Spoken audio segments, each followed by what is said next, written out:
have a seat. Hello. Yeah, hey. Yeah, so this is the proper thing. How is that? I'm Euan Blair, founder and CEO of Multiverse. I started my career in investment banking, and I was struck by the fact I was surrounded by people who were nearly all white, nearly all from the same privileged backgrounds, mainly men, and it was a consequence of a way of selecting people for these roles that was entirely rooted on what college someone went to, who they knew. When you look at the data, there's not actually any real correlation between academics and job performance, because often employers are finding graduates from these institutions without the skills they need. They're having to retrain them. And if you look at these particularly elite academic institutions, they don't represent broader society. Every single major employer is obsessed with how do we better reflect the diversity of our customer base. And they cannot get that if they're just fishing in these tiny pools of talent that represent one small subsection of society. How have we allowed academic institutions to be the sole gatekeepers of the winners and losers in the labour market? At Multiverse, our mission is to create a diverse group of future leaders by building an outstanding alternative to university and to corporate training through professional apprenticeships. We help match people to opportunities where we think they'll succeed based on potential, not on academics and work experience. We deliver high impact applied learning and one-on-one coaching to make sure that they can really be successful in their chosen fields. And finally, we give them access to an incredible community experience with meetups, socials, sports teams, societies, and help give them a professional network so they can be ultimately future leaders.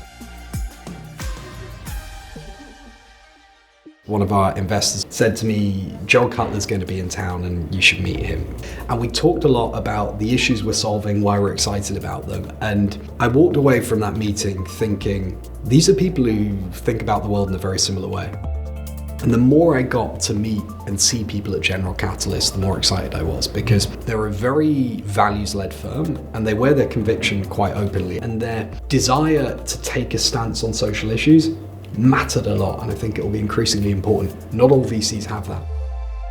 I think also the amount of thought they've given to our vision, our messaging, how we communicate that, broader strategy has been incredibly helpful. But the other thing is, as you met their partners, their reach within corporate America, which was a big part of what we're trying to crack, to change the behaviors of how these big companies hire, is just unbelievable. Ken Chennell, he is someone who is not only incredibly well networked, but he will use that network to support and bolster the causes he believes in. And we've worked really closely with him on 110, this incredible initiative to get 1 million Black Americans high-paying jobs over the next decade. We're doing a big part of that through apprenticeships, and Ken's support and advocacy there has been invaluable. I never had a plan of being an entrepreneur, and it wasn't something that I kind of knew I wanted to do. I thought for a long time politics, government was the way to do the things I cared about. And when it became apparent to me that you could address a lot of these challenges through business, a business that cared as much about its social impact goals and how it measured those as it did about its financial and business goals. Because in the end, what we're building, it's such a compelling offer for an individual. That powerful sense of this was the crucible in which I was forged really matters. Now, at the same time, it's massively compelling for the employer. It's such a powerful win-win, and you need that for something like what we're doing to succeed. Being able to see such a direct impact you can have on an individual's life, and then thinking about how you scale that out to hundreds, thousands, millions of people is incredibly exciting.